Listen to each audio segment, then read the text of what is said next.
Hey Nate, how you doing? Doing good. How are you? Well, good. Haven't seen you since the American Heroes run. So, how's the old recovery been going? So it was actually pretty easy. I was only like barely walking for 2 days, and then I was pretty much perfectly fine. Oh, okay. Yeah, I probably didn't get a chance to give you my foolproof way to get by with recovery. I shouldn't say foolproof, but my little secret thing is, did you find it tough to walk downstairs? Yeah, I kind of crawled up and down the stairs for a couple days. Ah, yeah. See, if I'd had a chance, I would have told you the secret is to walk downstairs backwards. That So, would actually be helpful. yeah, it actually works, believe it or not. So, I remember one time after I ran the Boston Marathon, sitting there at the top of a flight of stairs. My buddy and I had just run it. We're looking at these stairs like we just ran 26 miles. We're the fittest people around, and we can't walk down a flight of stairs. It's really bad. Yeah, when I got back, I had to crawl up the stairs, and then I just pretty much slept for 2 days straight, basically. Well, I bet. And Well, then that's cool. then I was good to go. Yeah. Yeah. Well, that is absolutely amazing, to be very honest, not to use a bad pun there with your last name. But and by the way, your dad Bob is joining in with us over here. He's off camera there, but appreciate you joining in as well. Oh, you bet, Bill. Thanks for having me. Of course. So you know what I thought was pretty amazing, first of all, Nate, is that here you are, you're 15 years old, and you'd never run a marathon before. You'd never run much of anything before, have you?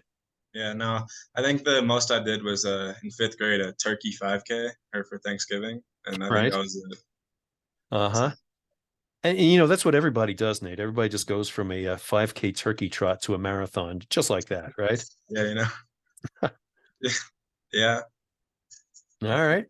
And you came to the American Heroes Run. What attracted you to the race in particular? Honestly, I kind of just went online and was like searching for a marathon, and I was like, well, 9/11's coming up. I could just run for the troops, and then, or not the troops, sorry, I could just run in remembrance. So I Yeah. just did it. Well, it is for the troops too. Oh, it is. Because, yeah, I mean, one of the actually the major beneficiary to the race is a group called Warriors Ascent. And what it does is it helps veterans who are dealing with post-traumatic stress. So yeah, it's helping troops or veterans in this case. So it's a very good cause. So good for you to find a race that resonated with you. So that's very cool. So um, you you go to Prairie View High School. Yeah. Yeah. It's over there in Henderson, Colorado. I may have told you I coached at Prairie View the very first year it was open. Really? Yeah. What did you coach? Cross country or track or? I coached cross country and track there the first year it was open. There were only two grades back then. It was only ninth and 10th grade. And you guys were sharing the building with the middle school there. So it really, it felt really ridiculous in a way because, you know, so many middle schoolers were running around there. But it was kind of interesting, you know, breaking into brand new school. I mean, like when we got to track season, like we opened up all these boxes and like, wow, brand new high jump pits, brand new pole vault pits, brand new Yeah. shot puts, brand new discuses. It was all a lot of fun. And but yeah, it was kind of cool getting the school off the ground. Mhm. But you're not even on the team there. You're Yeah, not. no, Yeah, I just wanted to run a marathon. right. Which every 15-year-old does, right? Yeah, no. No, that's pretty awesome. So let's go back a little bit. You know, your mom Amanda was telling me a bit about your backstory there, which was really interesting. How you kind of came up with the whole, basically changing your life around and finding the idea of wanting to run a marathon. Why don't you tell us about that more, please? Yeah, so well, I'll go back pretty far. When I was in fifth grade, I was pretty overweight. Like I would pretty much eat whatever I wanted, like which every kid does. But I was 180 pounds and like 5'4", so I was pretty overweight. I'd never do activity, and then I was always struggling with weight most of my life. Um, and then at end of seventh grade, I started to like diet kind of, and then I lost all the weight, and I didn't really do any activity still. I'm mainly just like a calorie deficit. And then I just started to work out. And then around the end of summer, so around May-ish of this year, I was like, you know what? Like, I actually, funny story, I got pushed into a bush by a girl, and I tried to chase her. Right. I tried to chase her, and I chased her like I don't even know, like 1/10 of a mile. And I was out of breath. I was fully out of breath, and I was like, "Well, this is after I worked out for like 8 or 9 months. So I thought I was pretty athletic, and Right. then running a tenth of a mile, and I was like gassed. I was like, I got to do something about this. So my very smart brain came up with running a marathon. Right. It It's wasn't, some people set goals like, like on teams I've coached, they say, well, I just want to run better than I did before, or whatever. And I said, no, you need to have a more specific goal out there. yeah, And that's the kind of jump you just took there. You didn't just say, well, I want to like become a runner and I'd like to go see what I can do in a 5. You just, let's just jump in the deep end of the pool in the yeah, marathon, right? yeah. I mean, yeah, it was kind of just like that. Like I mean, I watch a lot of David Goggins, so I feel like that is where it rooted from. So Ah, there you go. Another Goggins disciple. That's good. yeah. All right. And at 15 years old, your parents don't mind the all the profanity, right? Oh yeah. You're fine. Hold on. Yeah, right. Give All us right. 1 second. Is that a grandma announcing her presence there? Or your Yeah. dog announcing grandma's presence, I should say. Yeah. My dog's going crazy. Right.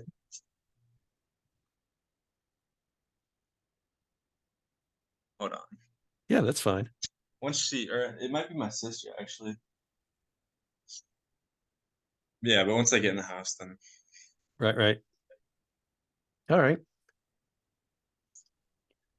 So let's step back there a little bit though. So you were basically as wide as you were tall back in 5th grade. yeah, I was 180 pounds, and like I remember just going by our computer, watching videos and just eating an entire bag of chips. And I actually sold stuff at our like store in our middle school, so I started like selling like entire 12 packs of soda just to these kids, and I made quite a lot of money. But the drawback to that was I was eating the product. You're eating the profits, right? Yeah. So I was like, I'd go out and buy something and then I'd eat some of it. And like, I remember I'm still mind blown by this now that I actually know about health. Going to my friend's house and drinking 12 Mountain Dews in one sitting. And like, that Ooh. was after breakfast, lunch, dinner, all that stuff. So like, I don't even know how many calories, but yeah. So I was like, I Well, was think of how many pretty, grams of sugar that was, yeah, and how many milligrams of caffeine. Or actually, it was probably it went from milligrams to grams at that point. yeah, I know. Yeah, so I mean, that's the main reason why I was more overweight when I was a kid. And I always hated it too. Like I remember our outdoor ed trip. So it's basically going to the mountains and like it's like this campground for like a couple days Yeah, and we're gonna go swimming there. And I was like terrified of that. I just remember during summer of like 4th and 5th grade, I was terrified. I just never wanted to go because I was like didn't want to take my shirt off and go in the pool. And sure. I was like, this year I'm gonna diet, or this year I'm gonna do that. And like actually that's when COVID happened, so we didn't go on the outdoor ed. But I was still overweight. That didn't fix the problem. And then yeah, so I eventually just lost the weight. Yeah. And But I mean, you can see the addictive nature of food in our society. I mean, they advertise to you kids, all these sugary cereals and drinks and, the fast food and everything else. And you can see the addictive nature of it. I mean, yeah, like I say, you'd walk by and eat a whole bag of chips or you'd drink a 12 pack of Mountain Dew. Is your dad still there, Bob? You were right next. Yeah, I So, am. yeah. So, what was he like after having had a 12 pack of Mountain Dew? I mean, Uh, Pretty spastic. yeah. So, it was everything you'd expect. I think there was the jitters, there was the high energy, and then there was the big crash after. Oh, yeah. Um, and then lots of sleep and lots of video games mixed in. Yeah.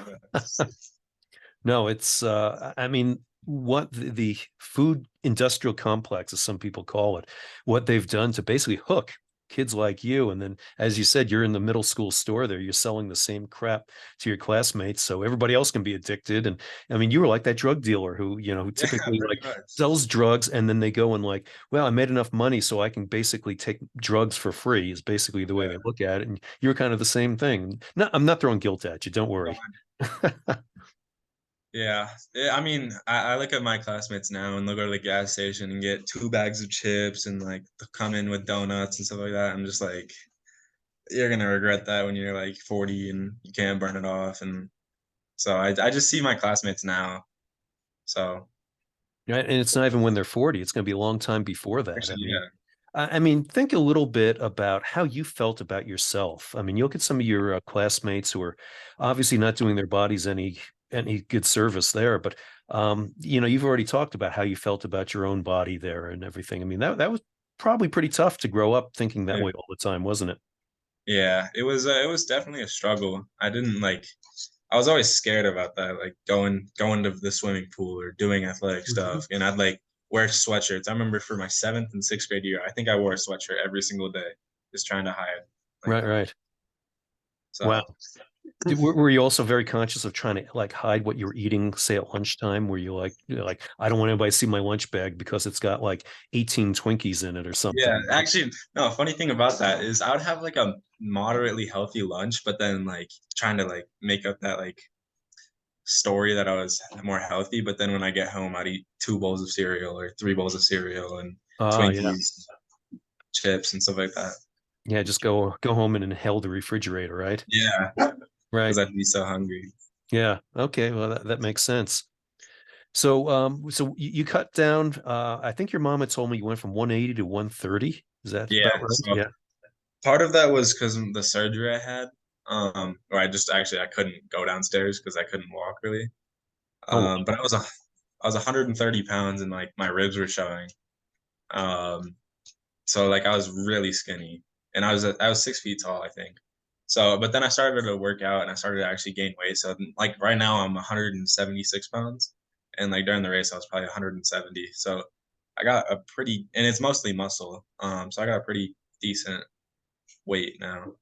yeah. No, your body type is definitely a lot different than it was before. In fact, you know, I would almost love, you know, when I put out the my little you know, Instagram and stuff for the for this episode, love to like have a side by side, you know, you Yeah, before and after, because I've shown people the pictures of you and I standing next to each other after the race, and people were like, "Holy crap, that 15-year-old is jacked." yeah, So you've definitely changed the composition of your body a whole lot. yeah, Yeah. yeah. It's been a struggle because I like it's funny because how much I can eat now, like just to get like maintain what I have right now, especially Right. when I was running a lot and working out. Like I was up to like 4 or 5 thousand calories every day just to maintain. Oh, wow. Yeah. That's insane. I mean, that takes serious effort just to Mhm. sit down and find the time to eat that much. Yeah, and I didn't even gain weight for 4 months while I was running because like during all the training, I didn't gain weight Right. at all. I was stagnant basically. I will tell you, it costs a lot, Bill. It costs an awful lot. No, I believe it. But you know, one thing I learned, you know, I'm a vegetarian, and when I became a vegetarian, I mean, and when I'm training for an ultra or something, I'm usually putting away those kind of calories too. But Yeah. those veggies and fruits actually cost a lot less than a lot of other food that I was eating Yeah. before. So that's my economic tip here for the episode here. The So, I protein's mean, definitely when you expensive. first started working out, you know, you said you went from rib showing to basically hitting the gym kind of thing. What kind of things were you doing, and what was your goal at the time? I mean, obviously, you weren't thinking marathon quite yet. No, it was just to get jacked pretty much. Like I was just like I remember seeing on Snapchat these videos of these people that were like either 600 pounds or like anorexic looking, and like I just remember seeing them either lose the weight or put on a ton of muscle, and I was like, what if that was me? And when I first started out, I could barely do 5 push-ups, so like that shows you how like unathletic I was, and like I was light, so I could eat. Barely doing 5 push-ups was just crazy. I didn't really know what I was doing when I started. I barely did cardio, and I my workouts were just messed up. Right, right. No, of course. I mean, we all start that way in whatever we're doing. I mean, um, you know, some people that actually maybe do some more research on the internet or something. But you know, I think about when I started running marathons, there was nothing, there was no internet. So Mhm. you know, it was a lot of trial and error out there. And yeah, I know in your world there are an awful lot of influencers out there. You know, Yeah, it cracks me up when I see a lot of these guys who, you know, had an unfit body who decided, hey, I'm gonna, you know, get myself jacked, and then I'm gonna sell my services as if there's some sort of experts. And yeah, yeah, some of these guys may be very good, know what they're talking about, but a lot of these guys, it cracks me up because I think, dude, you've been working out for like 2 years, and now you're basically selling yourself as an expert to people. yeah. I know. And Like I have to see the study if I want to like listen to someone. online nowadays. Like I have to see exactly what they're doing and all that. Right. So, I mean, when you started out, I mean, you know, it reminds me, you know, David, who started this podcast, tells the story very famously about how when he was 320 pounds and decided he was going to run, he got on a treadmill and ran for 15 seconds and thought he was going to die. But the next day he went out and he ran 30 seconds, thought he was going to die. Next day, 45 seconds, 60 seconds. And obviously it built up. So you were starting the same way where you could only do 5 push-ups. And I bet some people would start out, you know, would think, oh, 5 push-ups, that's good. But Yeah, obviously that didn't feel very good to you at the time. And because yeah, when I was like really young, like I don't even know, before like third grade or something, and we had like a fitness class and like PE, I would do like 20 or 30 or 50 or something like that. And right. I was expecting, my expectation was not 5 push-ups, it was 50 push-ups. And then I went down there and I was like hipping, trying to get the fifth one down. Right, right. I can imagine. So, so what kept you motivated though? I mean, when you did 5 push-ups, didn't you say, ah, crap, why am I bothering? It was all online, I think. Because like I'd keep scrolling and I'd see a video where it's like, did you go to the gym today? And I'd be like, oh, you're right, I didn't. So I'd go to the gym, and then I'd see like a David Goggins video and it'd be like, he's working hard, so I should work hard. And then after a certain number of months, it becomes a lifestyle. So like I woke up, I ate this today, and like that's the same thing as what I did yesterday. So I'm gonna go to the gym. Like I went to Right. the gym yesterday, I ate yesterday, so I'm gonna go to the gym today. I'm gonna eat today. And it's like a habit at that point. So That is so true. after a month or two, it just became a ritual almost. Yeah, so you definitely proved the old adage about how it takes 28 days to create a habit. So you got into it for a month, it did become a habit and a lifestyle, and that's Mhm. exactly what most people need to change is that you know, they need to adopt a new lifestyle if they want to lose weight and keep the weight off. It's not just a, you know, sign up for the latest fad diet or something like that, right? I think the hardest part is the start. Like once you start, it's hard once you start, but I think actually starting, like taking that first step, because a lot of people are scared. Like going to the gym, for example, I was terrified going in there the first day, like because I thought people would be judging me. And Right, now I'm just like saying hi to the front desk, and like I have like 20 friends at the gym, and like it took me like 2 months to get that. Like and like right. no one judges, and like so it's a lot less scary than you think. So like I feel like that's what people need to hear. Just take that step. Just start that activity that you want to do. Yeah, you know, I had a conversation with a young man that I know. I've known him since he was an infant, literally, who he just graduated from CSU. So he's, you know, 22, 23 years old. And, but his first year at CSU, he really fell into some bad things because he was really self-conscious about going to the gym. He was a scrawny dude and he was just afraid that everybody was looking at him. And I said, you know what? People in the gym actually don't care. You, Mhm. you don't realize it. Yeah, if you're not comfortable with your own body, you're thinking, yeah, the world is staring at you. But in reality, people in the gym don't care. They're all into their own things. They got their own workout they need to do. They don't care what you're if you can't do 5 push-ups or whatever, right? Yeah. Like of all the hundreds of thousands of people I've seen at the gym, I don't remember like any of them if they did 200 push-ups or if they did 3 push-ups. Like I don't remember. I don't pay attention to that. I just am there to do No. my own thing, which everyone is basically. Yeah, and everybody's got their own workouts. I mean, about the only thing that annoys me at the gym is the people who sit on the equipment playing on their phone. That Oh just yeah. Or when they're on their phone during the set, I'm just like, right. what? Yeah, it's like get off of there, you know, let somebody else Yeah, on there. It's or I've taken some like high school kids I've coached to go to the gym and they spend their whole time looking at themselves in the mirrors, but that's a whole nother yeah. story. Well, cool. So so really you didn't have any other guidance, template, whatever, except for something like Goggins. And obviously Goggins isn't actually giving you workouts. He's just mostly Yeah, giving you some good, you know, good motivation, kicking you in the butt every Monday. yeah. But so you just kind of figured this out on your own, or did you have So something else? on Instagram, I would like save these videos. So I saved like 100 videos of each different type of thing, and then I'd kind of just freestyle it. Like I'd go in, like the first day I remember, I went in, I did like 5 minutes on the like rower. It's like a cardio thing, Hmm. and then I went to like any machine I thought would be helpful. So I was doing the most random things. I would do leg press, and then I'd go on to bicep curls. I'd just do whatever. and whatever I thought looked good. And then after a month, I learned about like what a split is, which is basically doing legs on one day and then doing a different on another day and different on another day. And like over time, you just learn these different things, and then eventually you'll see your friend doing one exercise, and you're like, "Hey, what is that?" And then you'll start doing that, and then over time, it just like snowballs to where you learn everything. Yeah.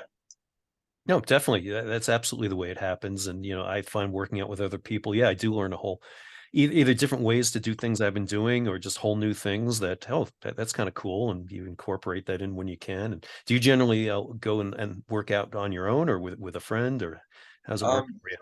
so it varies. So most of my friends are at the gym when I go there. We don't schedule anything. We just see each other because Right. school. After school, normally I go with one of my friends named Gage. Um, but yeah, like they help so much. Like the first, I didn't know that much until January of this year, and then one of my friends, Keegan, he actually like told me like so much. He told me about what to eat, and that helped me a lot. He told me what creatine was. He told me about how good cardio is, like running, and that's where basically I got the bulk of my knowledge. Oh, okay. Oh, well, let's talk about something here for a second here. Creatine, huh? Yeah. Um, there's a lot of varying opinions about creatine. I spent one summer doing creatine myself just because I like to be able to, if I'm going to talk to kids I coach about things, I want to have a little firsthand knowledge. So every workout I give a kid, I've done myself. But Mhm. I wanted to find out about creatine. I spent a summer, and I put on 10 pounds. It definitely works. But there are a lot of people who don't think that you should be doing it if you're under 18 years old. Now, if you've obviously, again, people have varying opinions, but what have you learned about it? So, I mean, I can understand where they come from. There's a lot of studies about how it's hair loss, how it can damage your liver. But from what I found is like, I don't think it'll damage your liver. And at least I feel fine. And the doctors say I'm fine. I feel fine because I drink a gallon of water every day. So like, there's not pulling excess water from like my muscles or anything else. Like, and then hair loss, I'm young, so I don't see any It side looks effects. pretty good. It looks a whole lot better than mine. My hair looks like I've been doing creatine for 30 years, doesn't it? Now, I never heard that about creatine with hair loss, but the thing I've always heard about is how it can really put a lot of stress on your kidneys because of how it pulls the water out of your muscles and everything. Yeah. So yeah, usually when I was doing the creatine that summer, yeah, I was walking around with a gallon jug of water all the time. So Mhm.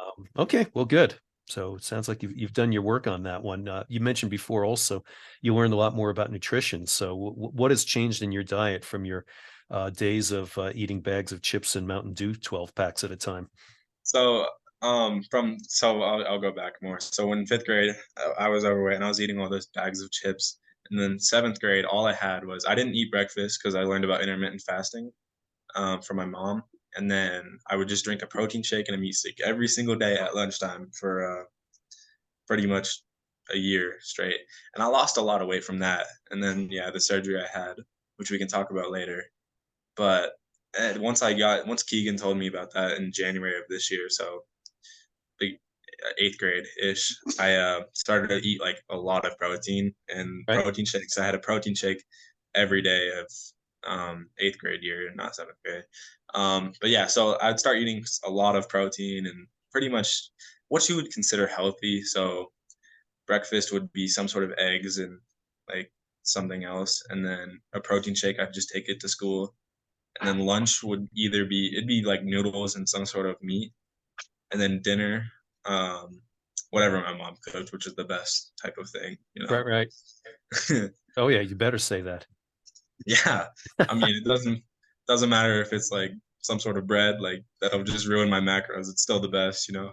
Right, right. I was gonna It's say it still the sounds best. like a very keto kind of diet that you have Yeah, there, but yeah. um, No, I actually was in ketosis for like a couple weeks, I think. yeah. I just tried that out, but yeah. What So what did you think? I thought it was good. It was hard. It was really hard actually for Yeah, like the first couple of days. But I liked it a lot, and I was losing a lot of fat, which was good. So sure. I would recommend it. All right. Well, good deal. So you dropped all this weight, you got yourself in the gym, you jacked yourself up here pretty much, and then at some point, this girl pushed you in the bushes, and It's kind of like the old days where, the bully would kick sand in your face at the beach. So you didn't like getting beaten up by a girl, and you decided, okay, now I got to start running here. So uh, Yeah. how did that all start? So okay, it was our 8th grade graduation. And one of my friends had a party, and he lives like his name is Vinny. He lives like a couple blocks away. So we were going to his house just to like hang out and like have like a little bit of a graduation party.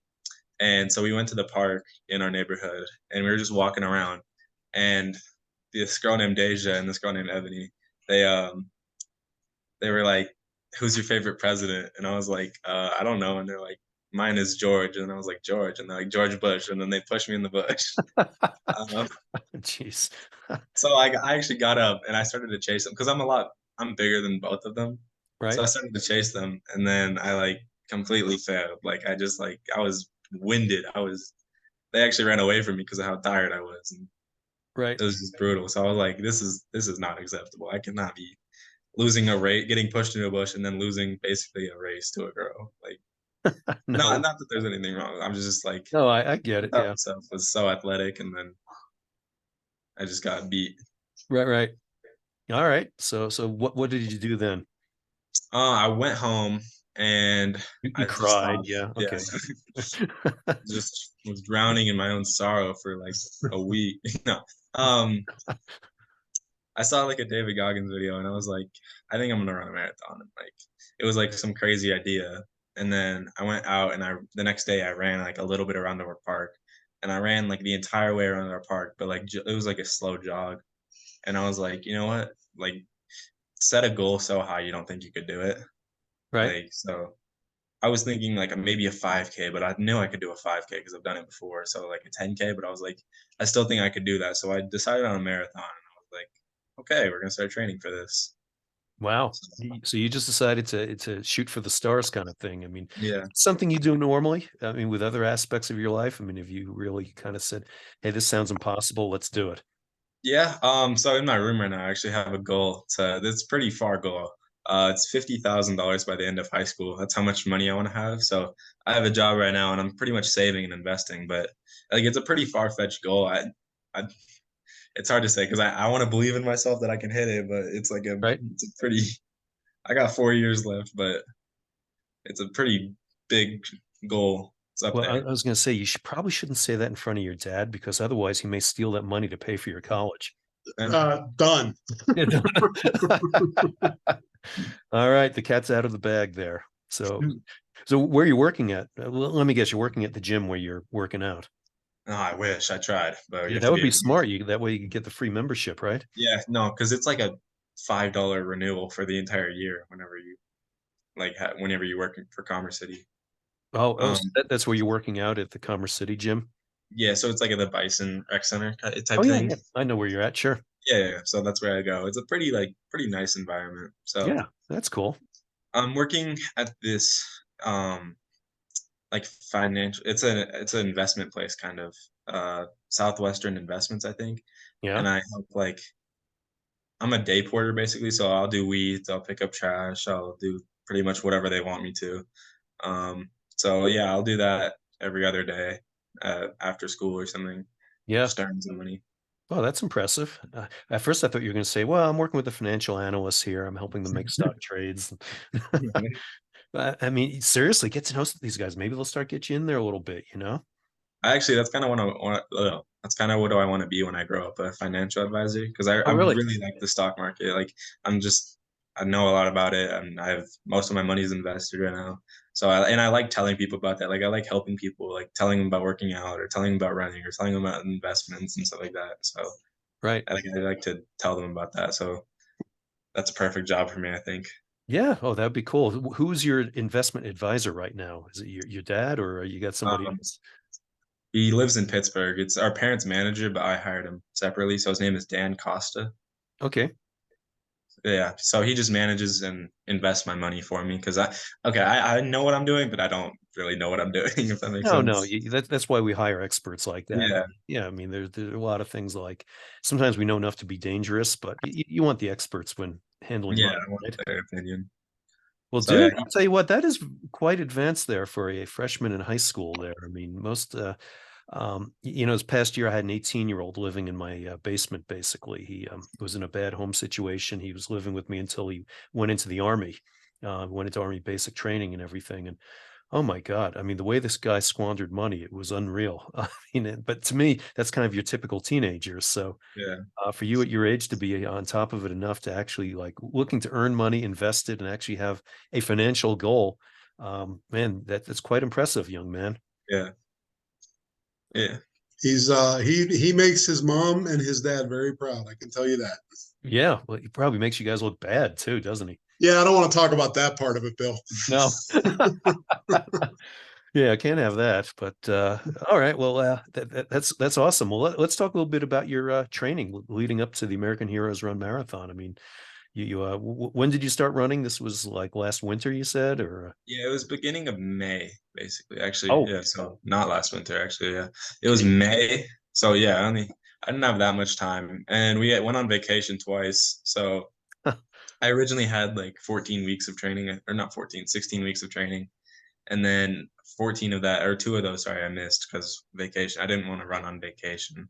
I tried to run in Miami when we went to Miami, and rough. Yeah, woke up at 4 a.m. It was 85 degrees out, and the humidity 85% killed me. humidity. Yep. Oh yeah. And I ran 3 miles, and I was like, "It is vacation. I'm not about to do this." I was like, I was so tired. But yeah, so my training, I probably had 14 good-ish weeks of training, and I downloaded an app because I didn't really know what I was doing, and the app just told me to do like fartlek training, or is that what it's called? Yep. You're right. So yeah, I did that for like a week and a half, and then I didn't really want to pay for the app that much because it was pretty expensive. So I just looked up a guide on Google or something like that, and took like a screenshot of the it was like an image, so it was like a 16-week training program of like you'll do a 3 mile run here, and then like a cross training, and then 6 mile run, and then 10 mile run, and then it like amps it up as you get closer to the race day.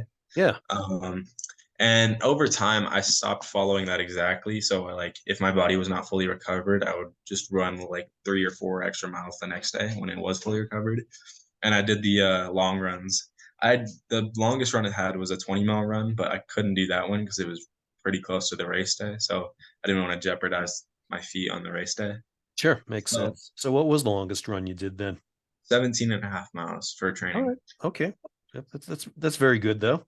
Yeah, I did. I think I did the 10. I did a 10-mile run. I did a couple 10-mile runs actually. Okay. And then I did a 13, a 14, a 16, and then the 17 and a half one. And I did various 6 and 5 and 4 mile runs in between that. All right. And did you do any speed work in there besides those fartleks? Not really. Yeah, I mean, like I tried to time my mile, and it was like 6 minutes and like 10 seconds, but No, that's good. yeah, that was pretty much the most I ever did for speed. Yeah. All right. So, um, and you didn't do any racing or anything like that. No, it was just kind of just training and then throwing myself in the race and seeing how I did. All right. It reminds me, I had an interview earlier with the girl who she was 18 years old and ran and was the first 18-year-old finisher in the Leadville 100 this year. And she'd never run a race longer than 6K in her entire life. And she'd been injured. So she was actually cross training and actually didn't even start running till 2 months before the race. That's crazy. Oh, yeah. And she ran like a really good time, too. I mean, it wasn't like she just barely finished. It's still just the whole thing just blows me away still. She ran like 28 hours and 19 minutes. And It was the Leadville yeah, in the 100. Leadville 100. And she was like So in is the, that in the mountains? I'm sorry. Where's the Leadville? Is that in the mountains? Yeah, it's about 100 miles west of here up in the mountains. The whole race is basically up over 10,000 feet and goes up over 12,600 feet twice. Jeez. Yeah. I can't imagine. I mean, I'll probably try and do it one day, but right now I can't imagine. All right. So next summer. Okay. No, next summer. I want you part of my crew when I'm Okay. running it. Okay. Because that way Okay. you'll get to see what it looks like up there. Okay. Yep. I was thinking about doing an Ironman sometime soon, or not sometime soon, but like sometimes in the next couple of years also. All right. As like another one of my goals. Very nice. I like it. Well, we'll get to that here in a moment here, but let's talk a little bit about so race comes up. and this is back on September 9th, I think it was. And it was a hot day. And tell me about how your race was going there, because you definitely had some struggles, that's for sure. Yeah. So I started off pretty decently for like the first 8 miles. I think it was going pretty good. And then after that, it was just like it was a pretty big struggle. Like I was just like I started to warm up and I was just by myself basically, and I kept running out of water because it kept getting hotter. Right. So I kind of just powered through it until like about mile like 15, and then my feet started to really hurt. So my time kept getting slower and slower. And I was still trying to just keep going. And then I found TJ, I think that's what his name was. He Yeah. was doing a 100-mile race. And him and his friend actually like I was running with them, and somehow they were cruising, they were going. So I was running with them for like 2 or 3 miles. Then mile 20 came around and it was like 85 degrees. I don't know how much it was, but it was pretty hot. And oof, those ice towels like saved me basically. Like I was Yeah, like, when I was hosting the race, I think it was 2 years ago, it was 99 degrees, and we also had like really bad smoke in the air from the wildfires. So yeah, I went through like 500 pounds of ice that year, and I bought those towels, and we were icing them down. So I learned, and everybody this year was so thankful to have those ice towels. So those are definitely a requirement at that race, and that's one of the nice things again about the format, where every mile you get a new ice towel. yeah, that's Yeah, basically what kept me going. yeah, yeah. Well, that's good. I mean, you looked like absolute garbage after a while, Nate. I mean, there were Okay. I mean, you got in there, I don't remember what miles it was, 20, 21, whatever, and you would sit down, your mom was crewing you. I think you had another couple people out there, and I wasn't sure you were ever going to get up. And like I said, by then I'd heard a little bit about your story, and obviously you're not built like the classic high school cross country runner or anything like that. And I really thought like, nah, there's no way that guy's gonna. I mean, I was encouraging you. I was hoping you would. I don't know if you remember or not how much how how much I was trying to push you out there. I don't Yeah. think I was insulting you or anything. I was just just trying to get you going. But Yeah. a lot of times I had my doubts about, oh man, I don't know, I can't see this kid getting up again for another lap, and you I think did. it was I think it was mile 18 through like 24, I think, because like I'd do a lap and I'd just be like just staring at the ground like how am I gonna do this? I was so tired, my feet hurt, like all my energy was zapped, and I was just like broken basically. And I was just like, okay, what if I did like one more lap? So I did one more and I was like, okay, well, what if I could do one more? And I was like, okay, so I'll do one more. And then basically I kept that up until I got TJ and his friend back, and they were like a savior basically because Right, his friend would just have ice towels and hold our water and stuff like that. It was nice. right. No, I mean that's one of the beauties of the format there, is that, yeah, it's just like, okay, just 1 mile and I can get back to the aid station kind of thing. Mhm. If I'm doing 100 miles, that's back out and back or point to point. You kind of take the same philosophy a little bit, like, hey, just get me to the next mile marker. But the next mile marker doesn't necessarily have an aid station, whereas in Yeah, this case there was. So you also have the downside, though. Would have been very easy to say, hey, Ma, the car's right over there, isn't it? yeah.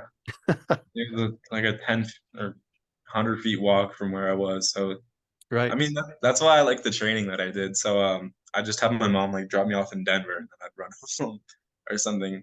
Yeah. Have her drop me off pretty far away, to where it's not just like I start at my house, run 5 miles, and then run 5 miles back. Because I did that a little bit, and I did not like it because I always had the option, if I was at 3 miles and I was tired, I just could go home, like, and only do Right. 6 miles. So I actually like just getting dropped off 17 miles away and running home. There you go. Can't bail, and plus, there's food waiting for you when you get there. Yeah. The one time that backfired was I think I only failed one training, like what I was supposed to. So I was trying to run a 16-mile run, and it was like a Monday, I think. And so I was running, and it was in Brighton actually. So I was gonna run like a ginormous square kind of, and then run 7 miles home. Right. So it was gonna be a 9-mile square in total, and then 7 miles home. And Right. I ran about 6 miles, and I don't know, because the streets in Brighton were pretty like the sidewalks kind of messed up. So I Mm. think that's what, like, because my hip started to hurt pretty bad because I think my footing was uneven. So I went 6 miles and I was like, I don't think I can do this anymore. So I called my dad and luckily he came and got me. But I was like, I was so disappointed in myself.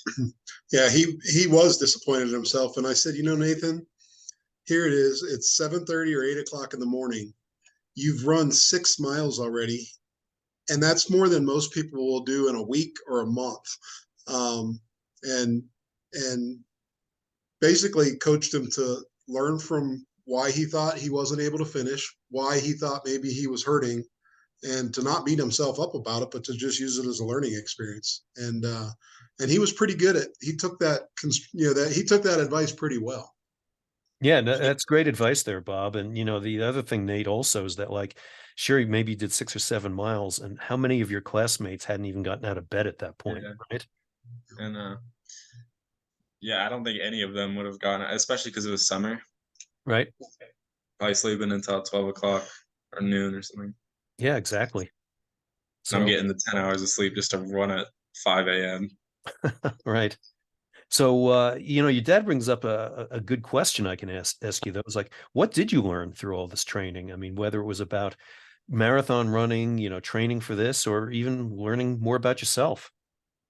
You just, once you set a goal, you can't give up. It's like a commitment. It's a commitment to yourself, basically. So, like, Right. I'd think about that honestly. While I was running, I'd be like, if I fail here, I basically lied to myself. I said I was going to go out, run a marathon. I said I was going to go do 15 miles. So if I don't believe in, if I don't do that, then I lied to myself and I didn't keep that commitment. And then I think about that. Sorry. I was like, how can I hold the commitment if I, yeah, I'll just wait a second. I was like, how can I hold that commitment Right. to other people, especially if I can't even hold it to myself? So I think about that just while I was running, or I think about, actually, the main thing that I wanted to do was Instagram, which was kind of a petty way to do it, but I really wanted to post on Instagram that I ran a marathon, because I could barely walk a couple months before that or something. So Well, I as we really, all know, it doesn't really count unless it's on Instagram, right? exactly. Yep. So I was like, as I was running, I'd think about like, what song am I gonna put over this? What am I gonna do for this? What am I do for that? And like, kind Yeah. of just the achievement. Like, I know it's like kind of shallow to put it out there, but it was like a big goal for me. So No, I can imagine, especially where you came from, and we'll talk about that in a moment. But I wanted to ask you, at what point did you realize during that run that you were actually going to finish? uh mile 20, because even though I was like broken during that, I still was like, I'm gonna finish this. Doesn't matter if I have to take another 6 hours to walk the rest of it or crawl the rest of it, I'm gonna finish it. Wow. So Okay. I was like, I came this far, I might as well do the rest. Yeah. Excellent. And how did you feel when you were coming to the finish line and after you finished? I mean, what were your thoughts? How did you feel? It was kind of just blank because I was so tired, but it was a big relief. Right. I was so tired. I went home and slept so long, but it was like it was such a nice feeling. You can only feel if you set a big goal and you accomplish it, which not many people will do. But the feeling is like, it's so nice when you actually set out to do something and you actually do it and complete it fully. Yeah. No, absolutely. Well, I'll tell you what, wait till you get that feeling when you finish the Leadville 100 someday. Yeah.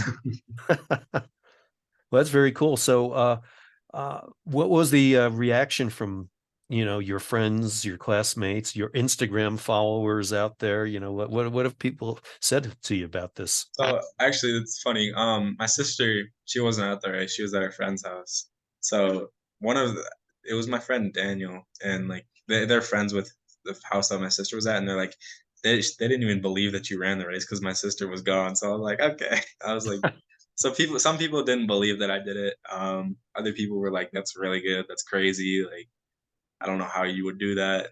And like, some people were just like, oh, well, he ran a marathon. So Right. Yeah. was like, They some don't get people it were at happy, all. some people just didn't know, some people didn't Right. believe it. It was mixed reactions. Huh. Yeah. I guess a lot of people your age, it just doesn't register at all. Mhm. I mean, if people don't run, yeah, I mean, I would imagine even if you talk to somebody on the cross country team and they run 5K and they're like, Nah, 5K is really hard. There's no way you ran a marathon. Yeah. I mean, like, yeah, like people that drive actually like know a lot. Like when I tell someone that can drive, because most of my friends can't drive, but when I tell someone that can drive, they're like, "Holy cow, you ran like 26 miles!" And like, because especially I had zero perception of how far things were when I Right. couldn't drive until I started running, actually. So I feel like that's how my friends are. They don't know how far 26 miles actually is. Yeah. Um, So how many times have you gotten that classic comment that all us runners love so much? Geez, you ran 26 miles. I don't even like to drive 26 miles. I've gotten that a lot. Like I've Yeah. gotten some where they're like, I don't even like to run half a mile, and like I've gotten so much, and Right. yeah. Yep. Yep. What do people think of you who knew you when you were 180 pounds? I mean, what have they, how have they looked at you now? So it's weird because a lot of people, some people don't remember it, and some people do because it was fifth grade, so a lot of people don't remember it. But like my friends that left school in fifth grade, they went to a different school, and then I'd see them 4 years later or something like that. They'd be like, well, "What the heck happened to you? Like you used to be short and obese and all that stuff." They were like shocked. Yeah, So I'm sure. I mean, have you inspired anybody, any of your friends from then to say, "Hey, look, if Nate can do it, why can't I?" so there's a couple people. My I inspired my dad actually. He Cool. started going yeah, he started going on walks, which I don't know if that was a direct cause of me, but he's on like a weight loss journey right now, which Yeah, I he can will. tell me. I'll speak to that a little bit. Sure. Um, so, yeah, I've struggled with weight my whole life, and when I saw that in Nathan, I was really disappointed because father teaches your son, and I didn't want him to go through the struggles that I'd gone through. I'd been 33 diets. My highest weight was 450 pounds. Oof. Um, Okay. I actually did a gastric bypass, which was fairly successful, but then um, gained most of that weight back. I think I got down to maybe 292, somewhere in there. And then that was in 2016, and then started gaining weight back. Well, watching Nathan get kind of decide to do something about it was pretty inspiring. I bet. And anyway, so about March 2nd of this year, I weighed 414 pounds. Okay. So I'd gained most of that weight back. And just watching his dedication, watching him go to the gym a couple hours a day, um, his persistence at doing it, whether it was crummy weather out or whatever, his training, watching I think he would probably say that running has been a miserable experience, but it's been a worthy experience for him. Oh yeah. Um, and anyway, so this morning I weighed myself at 306 pounds. Oh Um, wow. Full 100 off. so Yeah. I give him an awful lot of credit in my journey because he's inspirational, and he can tell you more about maybe some of how he's inspired some of his classmates, but he's actually kind of helping a couple of his classmates that have struggled with weight, just being encouraging and Right. maybe going and showing them the gym for the first time, or a couple of the things that he did to get himself inspired and Yeah. moving in that direction. So anyway, his mom and I couldn't be prouder.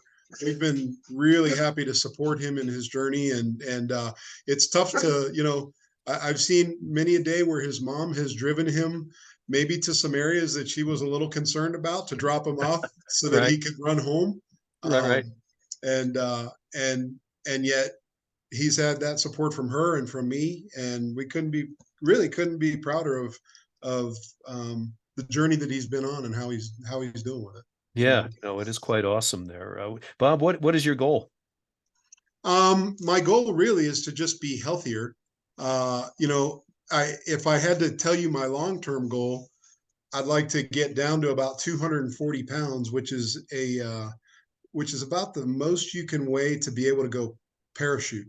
And Ah, I've I've got a tremendous fear of heights, and so that's one of those things that I want to try to conquer.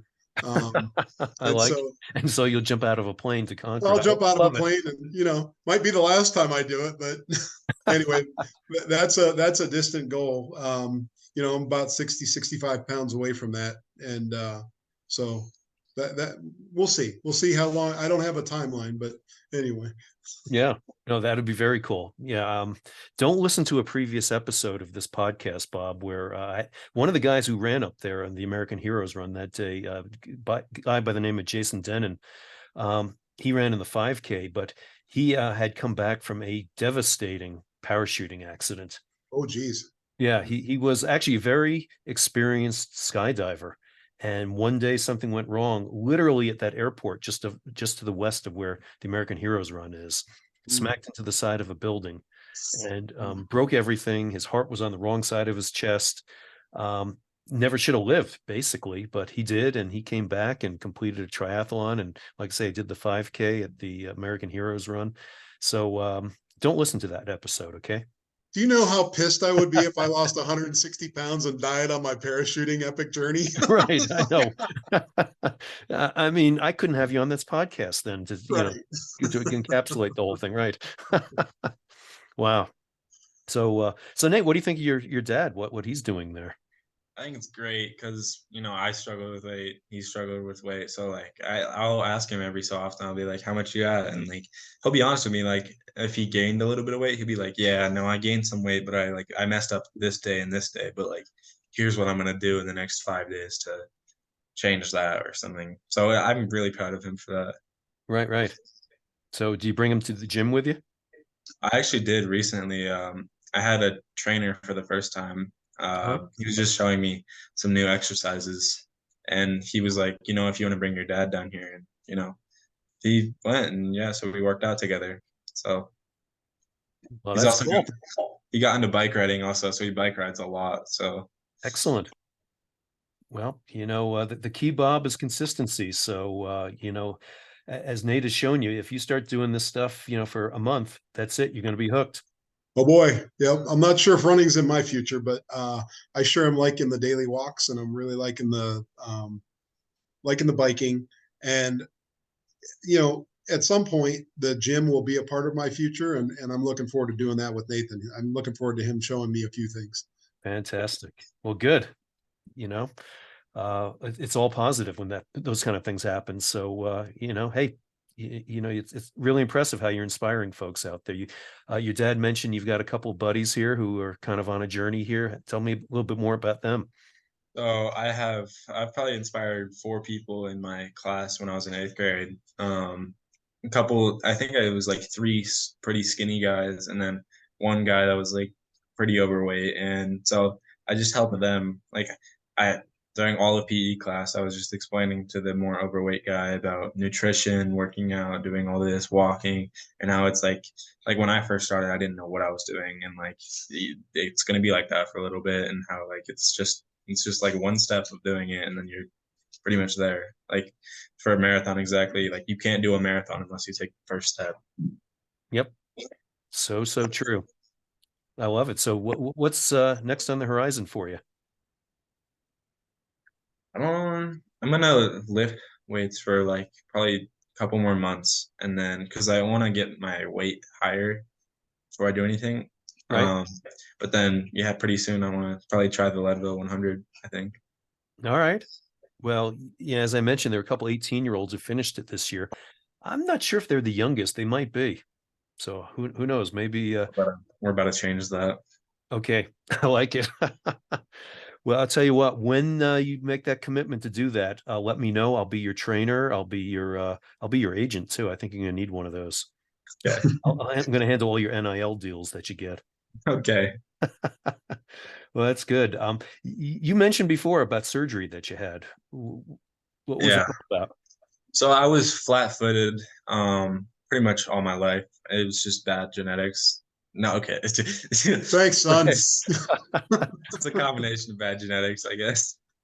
Just in the feet. And so like my sports games, I played basketball in like 5th and 6th grade, and I would just run a little wonky, I guess, and like I'd be out of breath because I was running weird and stuff like that. So in what was it? Yeah, 7th grade, I think, from end of 7th grade and then during summer of 7th grade, I had surgery on my right foot and then my left foot once I was done. So it was 3 months recovery for each foot. So I was 3 months, I couldn't walk. I was on a knee scooter, Then once that healed, I got my left foot done, so I also couldn't walk again for another 3 months. Oh, geez. So, and like it wasn't just like 6 months of no walking. That was actually probably a year ago today, which I was finally cleared to like actually walk. Um, A year so it ago was, today? yeah, pretty much because it was Holy cow. February 16th, I think, is the first right leg, and then sometime in, I don't know, 3 months from then is when I got the left one done. And it wasn't like after the 3 months I'm good. It was like I had to go to physical therapy for a Yeah. couple months, and I could barely, like, I still walk pretty funny for at least another month or two after that, and I couldn't run for a couple months after that, and it was just a pretty long recovery. And like sometimes it'll still hurt on certain things that I do. So Right. So, yeah. how do they fix that? They went in there and they put a, like, I think they cracked a bone and then put in another bone just to like, or like a fake bone, just to like push the push the foot basically to like rotate it that way so it's not like down kind of. Yeah, Does that make give sense? you some sort of arch, I Yeah, guess. yeah. Yeah, okay.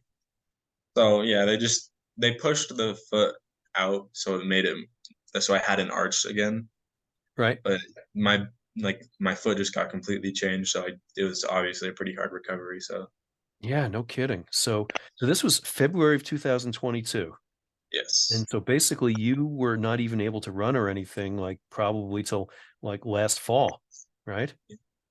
yeah, probably, yeah, November is when I maybe started to run again. Oh, wow. That is insane.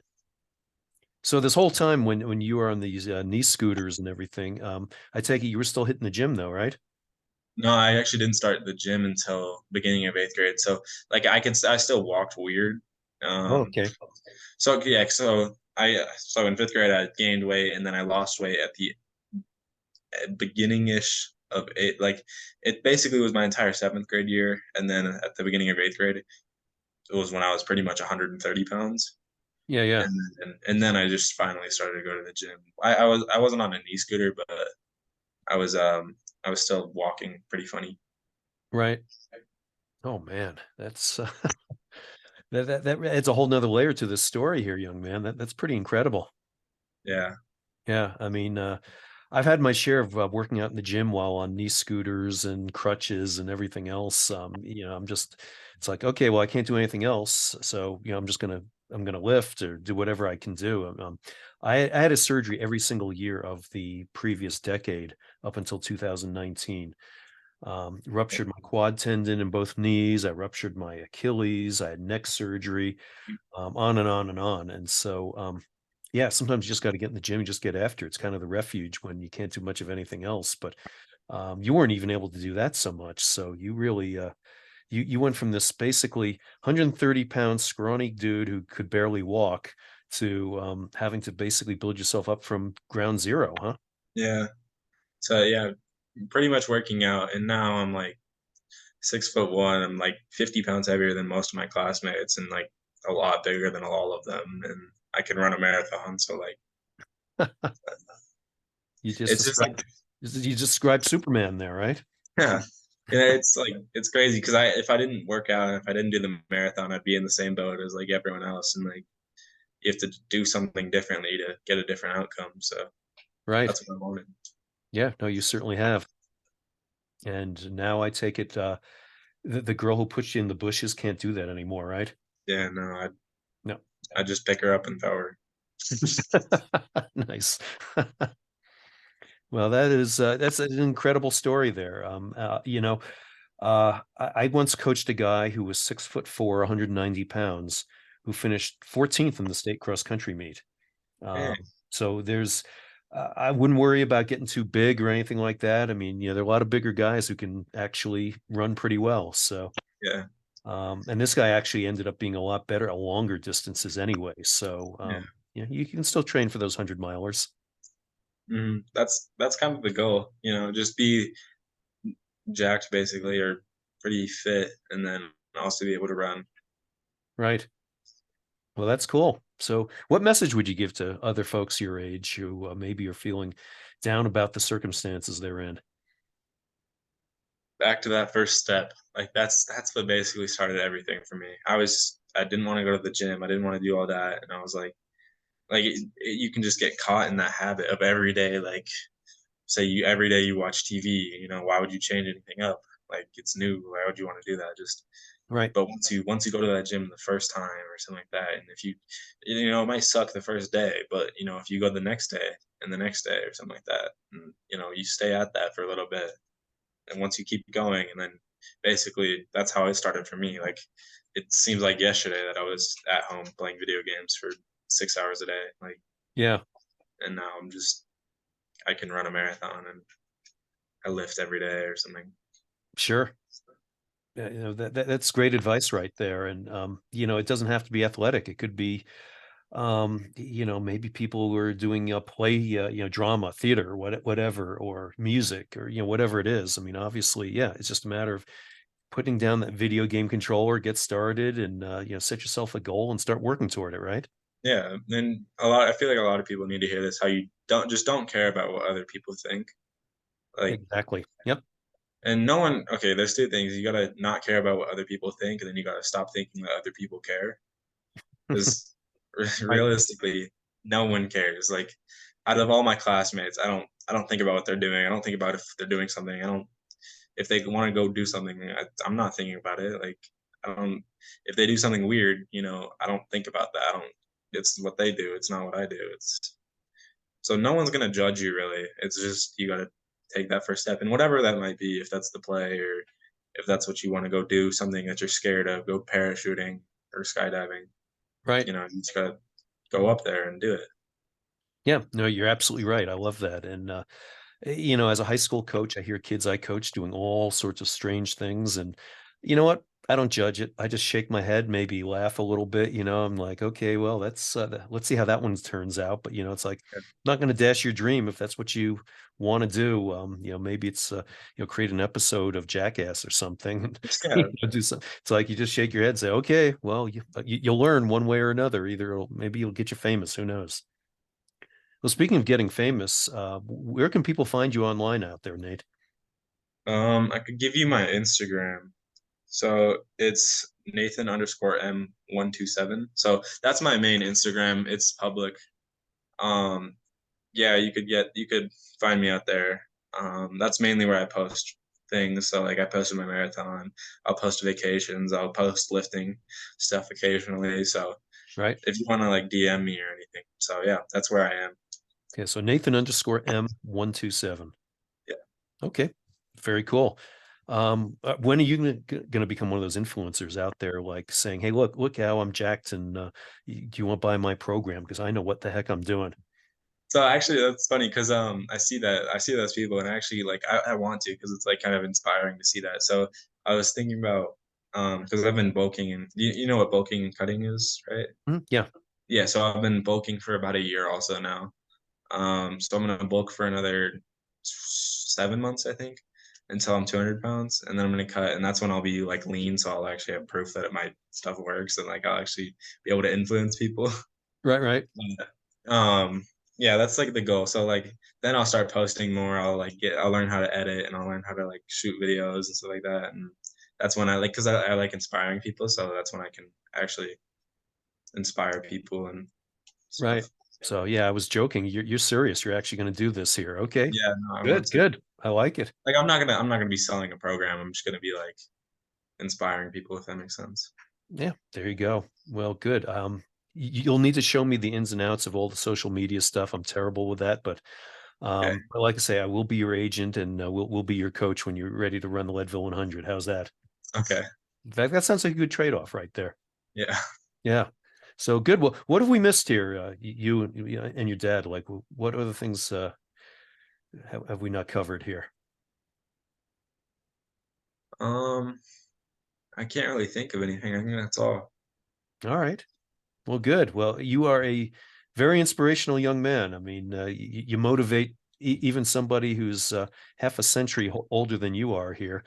Um, I mean, not only the fact that, the work that you've done here on your body and accomplishing a marathon, but even just the good head you have in your shoulders there, wanting to get into the financial world and, trying to build up a nest egg, so to speak, even at a very young age. So Yeah. you're a very impressive young man. And, one of the things I was just saying to Tyler today, one of the guys in the American Heroes run who I had lunch with today, the cool thing about the race is that unlike a lot of other races where maybe I see at the finish or start and finish and you zip through an aid station, I got to see you every single mile coming through there. I got to know you a little bit and heard your story. And now I get to know you a little better. So that's, a real privilege for me as well. So congratulations on your achievements thus far. And I'm looking forward to hearing a lot of great things coming from you in the future. Thank you. You bet. All right. Well, thanks again for letting me talk to you tonight. Thank you for having me. You bet. Thank you, Bob. Yeah, thank you, Bill. It was a pleasure. You bet. Right. And I'm just going to kill